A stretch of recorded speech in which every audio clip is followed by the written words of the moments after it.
Aron kaligayan ang pagdasok sa mga tao atol sa distribution sa financial assistance ug mga adlaw, karon pa lang gitatakan og control number ang mga certificate of residency and indigency sa mga beneficiaries apan misangpot na hinuon kini sa pagdagsa sa mga tao. Siloan Merondina sa report.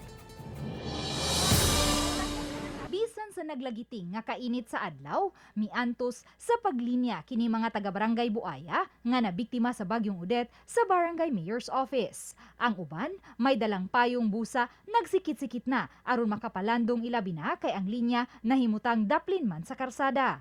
Busa ang physical distancing nakalimta na usab. Usa sa mga miantos og linya, si Jennifer Tugap, taga Zone 1. Wala pa mi pamahaw para lang matatakan na mo ang papel. No, nagantos lang pud mi. Kay para ni kaugma diretso na.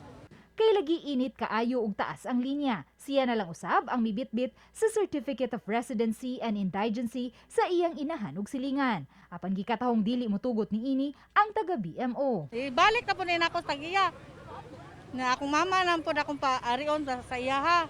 May pulis nga gidestino na sa dapit aron pagsiguro nga mapatuman ang health protocol. Apan tungod sa kadaghan sa mga tawo, wa gihapon kini natuman. Gani si Cecil Hagunya nakahukom nga muuli na lang bisan pa man kun wa pa matataki og control number ang iyang Certificate of Residency and Indigency. Muli ko kay daghan kay tawo di madala. Muli na lang ko sa amo. Kay daghan kay tawo di madala man sa kuan god, di man madala kay tindaghan na atong tawo nga COVID beron.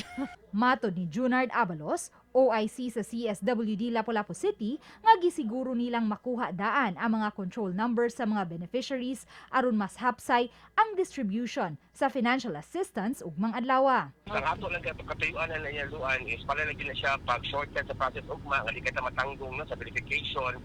Kaya kasagaran mo ato malangya sa verification kaya doon magkinay-kayay pa sa pangan sa napita nga payroll na indicate ang number o sa pa siya makaproceed sa ato ang disbursing officer. Ang Barangay Buaya, lakip sa mga barangay nga nakaschedule nga mahatagan sa financial assistance ug mga adlaw.